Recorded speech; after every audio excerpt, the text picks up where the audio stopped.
एक जिज्ञासा सामाजिक रूप से है, सभी के लिए है कि रोज प्रतिदिन किसी ना किसी से लोग हम मिलते हैं। लोग भी मिलते हैं, हमसे भी मिलते हैं, आपसे भी मिलते हैं। तो जिज्ञासा ये है कि किस पर विश्वास करें और किस पर ना करें, और किसको विश्वास पात्र माने और किस पर विश्वास पात्र बनने का प्रयास करें कि वो हमारा विश्वास पात्र बन जाए और हम उनके बन जाएं। कृपया समाधान कीजिए। देखिए, इस प्रश्न का कुछ उत्तर मैं यहाँ दे दूंगा, कुछ कमरे में दे दूंगा। कुछ बातें अपनी पर्सनल है, कुछ बातें सामूहिक हैं। सबसे पहली बात कि पहली बार में किसी का विश्वास मत करो। जो व्यक्ति आपसे पहली बार आया है वो आपको पहली बार में गुड ही प्रेजेंट करेगा अपने आप को। तो पहली बार में आप उसको ये मत मान लो कि वो अपना ही आदमी बस आज से पक्का दोस्त हो चुका है। नहीं, थोड़ा वक्त दो, जुड़ने दो, फिर कमियां खूबियां मालूम चलेंगी। दूसरी बात, बड़ी गहरी बात यह है कि ज्ञान कम हो उसके पास चलेगा, उसका चारित्र अच्छा होना चाहिए।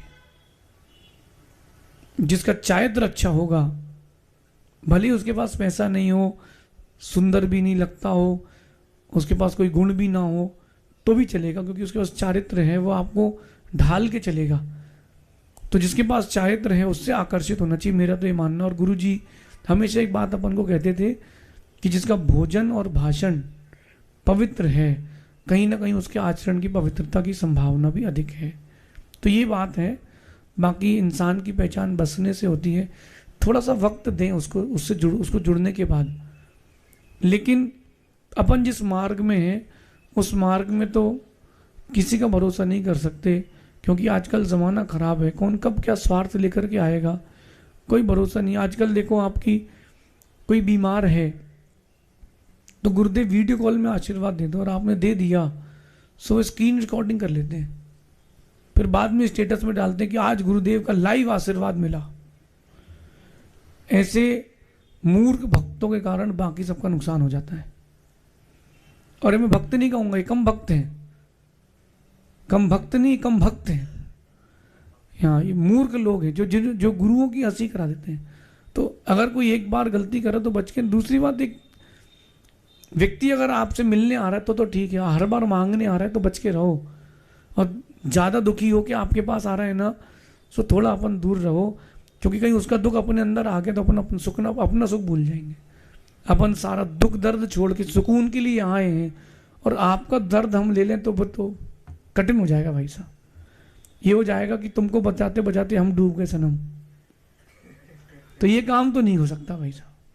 हम आपको बचाते बचाते स्वयं डूब जाए तो ये तो हमसे नहीं हो पाएगा। कोई तकलीफ में आता है उसको सहानुभूति तो दें, उसको उपचार भी दें कि भाई तू भक्ता हमारे दान कर, सब कर। लेकिन अगर वो अपनी हरकतें नहीं सुधारा तो अपन क्या किसका अच्छा कर सकते हैं। कर्म तो उसका उसके हाथ में। बाकी बात हम कमरे में समझा देंगे, क्योंकि कुछ बातें मुनियों के लिए होती है, कुछ बातें आप सब के लिए हैं। जल्दी से किसी का विश्वास नहीं करना। गुरु जी एक बात कहते थे कि जो विषम लिंगी है वो विष की तरह है, या यूँ मान ले कि वो अपने लिए अग्नि की तरह है। ये बुरे नहीं है, ना आप बुरे हैं, लेकिन संयोग बुरा हो सकता है। तो कोई आपके बारे में बुरा भी सोच सकता है, समझने वाले अच्छा भी समझ सकते हैं। तो इनके ऊपर विश्वास ना करके पहले इनके ऊपर आते हैं। जब माता जी आए तो माता जी इनकी ओर आए, पुरुषों की ओर ना जाके स्त्रियों की ओर आए, क्योंकि ये मर्यादा का विश्वास है, ऐसा समझना। हाँ, विश्वास पात्र बनने के लिए वक्त लगता है। विश्वास पात्र बनने के लिए मैं ये नहीं कहूँगा कि केवल वर्तमान को देखा जाता है। विश्वास पात्र बनने के लिए भूतकाल की फाइल भी उठाई जाती है। कोई कहीं से जॉब छोड़ करके आता है तो पहले देखते हैं कि उस कंपनी में कितने साल काम किया, उस कंपनी का रिकॉर्ड भी रहता है कि इसने काम किया कि फर्जी लगा दिया। और देखते हैं कंपनी वाले 2 साल में छोड़ दी, 2 साल में वो कंपनी भी छोड़ दी, अपने आप ही 2 साल ही काम करेगा। तो विश्वास पात्र बनने के लिए थोड़ा सा किसी का भूतकाल भी देखना चाहिए, और साथ में वर्तमान भी देखना चाहिए कि वो उसका वर्तमान भूतकाल पर हावी हुआ है कि नहीं।